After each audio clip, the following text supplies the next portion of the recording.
You're probably wondering why this notebook is in your seat, but don't ask me about it because I'll purposely ignore you.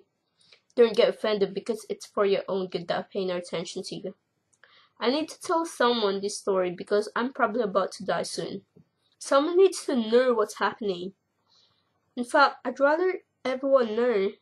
So, copy this and put it in the internet when you get home.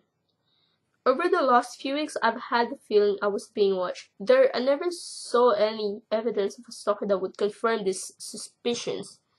I just couldn't shake the awful sensation despite the fact that I'm a 20-year-old fairly well-behaved guy. I was still at least a tiny bit terrified.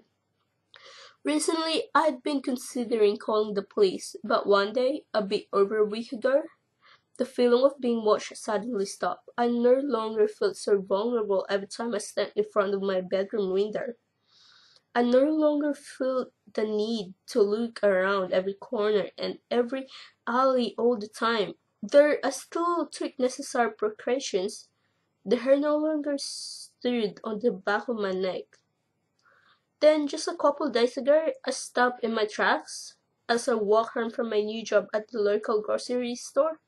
It was around 7 in the evening, and I had just gotten off my shirt. Slowly, I looked into the alley just behind me. There seemed to be nothing there, but I still felt cold chills running down my spine. I reluctantly turned away and began walking down the sidewalk again.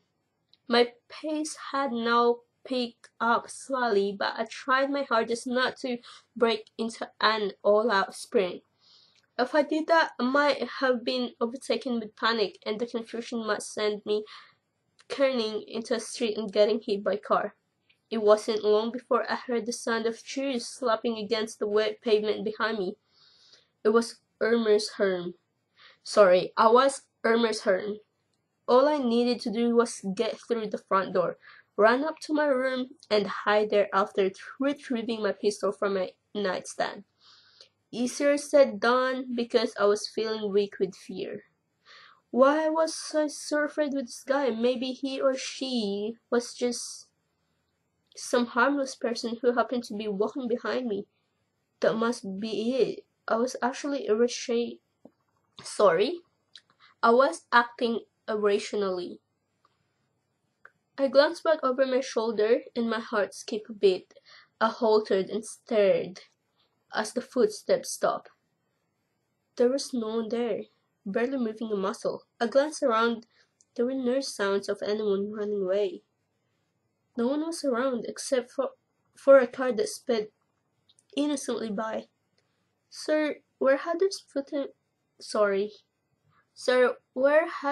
footsteps came from? They sounded like they'd been around the feet back. They sounded like they'd been around 10 feet back. If not less, they stopped the same time. I had looked behind, and there weren't many places to hide. Cautiously, I resumed walking. A few seconds passed away before I heard the footsteps following me once more. Are we prone again? No. Officially spook. I threw all my cushions out the window and ran last 10 meters to my house, stumbling over several toys belonging to the neighbor's children and an old newspaper from this morning. I sped to my door and, not even daring to look back, and burst inside after a minute of jamming the key against the doorknob, missing most of the time. I slammed the door behind me and ran up to my room, yanking the drawers out of my nights and seizing the small pistol. I didn't know what was happening. I didn't know who or what was making those invisible footsteps. I didn't even know if this tiny piece of metal could defend me. But it was all I had. All I could do was pray that it was a human and not some sort of spirit, like those old stories my grandmother used to tell. After that, what felt like years of silence, I finally crept out of my room, and soles of my shoes making the hardboard scrape slightly. Hands shaking, I removed them with painstakingly slow movement until I was left in my socks.